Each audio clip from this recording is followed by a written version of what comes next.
All right, final team. We got. Oh my god. This is gonna make me sad because, Ooh. this is a team that is always. This is a team that's very near and dear to my heart, and that would be the Washington Wizards. They've had potential for years too. That's another potential team, but they I don't even understand. It's like every year they're expected to do better and they do worse. Like you remember what was it 2 years ago? Were they like the 3 or 4 seed in the East? Yeah, I think they were. And then they were the 8 seed last year. Terrible. They're so inconsistent from year to year. And they pretty much had the same similar style team for years. They've got good players. Like they got John Wall, who I don't know how you feel about John Wall, but this is a fan, so take it for what it is. I really like John Wall. I think that jumper has never really been fully established. That's what I was going to say. Like it's gotten better, but still never really been fully established. He obviously is probably the fastest. Him or Russ are two of the fastest players with the ball. I think shout out to Raleigh, North Carolina. But he and obviously he could be a pure point guard too, where I think he either led the league in assists 2 years ago or he was close to leading the league in assists. But he can run an offense very well, especially if you give him someone to run a pick and roll with pretty well, like him and Gortat, and Gortat's not even that good, but they had a pretty solid pick and roll for a few years. I think John Wall is important to the team. Obviously, he's their best player.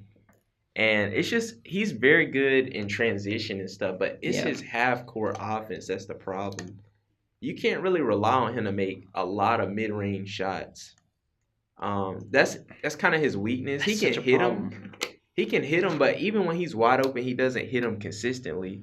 And when the teams give him the opportunities to shoot them, but he just doesn't convert that often. They also have Bradley Beal, who is someone. He made the All-Star team last year, didn't he? I think so. I think he made the All-Star team last year, but I'd hope so in the East. But Bradley Beal is someone who, in my opinion, should be better than he is. Yeah, you know what I mean? He seems like he got confidence issues, like to take that next step. Yeah, he's just had trouble with that over the years because he's been a good player. He's been a really good player, but he has the potential. Again, potential. We're using that word to be a great player. To be, I think he could be a 25-point a game guy. But I don't know if he'll ever meet that threshold. Yeah, I feel like he has not attitude, but like confidence problems, like I said. They also picked up Dwight Howard. Ooh. He finally decided to turn up, I guess, in Washington. He was last sighted in Washington, D.C. Yeah. A Dwight. They picked up Jeff Green. They still got Markieff Morris, Kelly Oubre Jr. Again, another player who I think could be a good player who is good, but could be more than he is. Otto Porter Jr., another player who is good but could be more than he is. It's just so much potential. Yeah, Otto Porter, Kelly Oubre. They got a lot of players that are similar type levels. Kind of like how the Raptors, talking about the Raptors again, kind of like how the Raptors were. They had to shake some up because they had all similar level players. It's hard to look at this roster because I'm seeing these players and I'm like, obviously Wall's one. And I would say, obviously, Bradley Beal's 2. But it's not that obvious.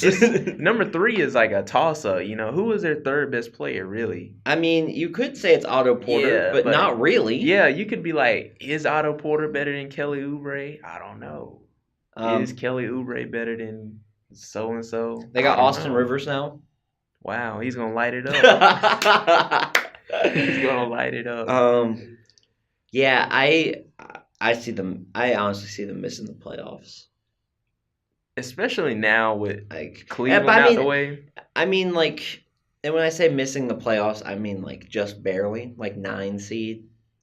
Yeah, they're not gonna be the worst team in the East, but I say like 38, 39 wins. Let's see, 30. I'll say they get 41, but that's kind of being generous though. My final answer is gonna be 39, and they finished 9th in the East. Okay. I really hope that something happens in the offseason because I was super excited when they got Scott Brooks as their coach a couple years ago. I mean, that's probably as excited as you. That was I think when that's I was like the peak. I think the reason why I got so excited is because I was like, ooh, maybe Kevin Durant will come here. No, no. All right, so that wraps up the second half of the NBA, and we have now covered every team in the NBA for our predictions for how they're going to do this season. Yay! I think that it should be a fun season to watch, especially with some of the big shakeups that have happened in LA, Toronto, Houston getting Carmelo. That should be interesting. Even Boston with the injuries. Boston injured players coming back. Yeah. I'm excited. I'm excited for the season. Let's just hope that Golden State doesn't make it depressing to watch. Oh, I mean, they're gonna be good. Yeah, but it depends on how good they are.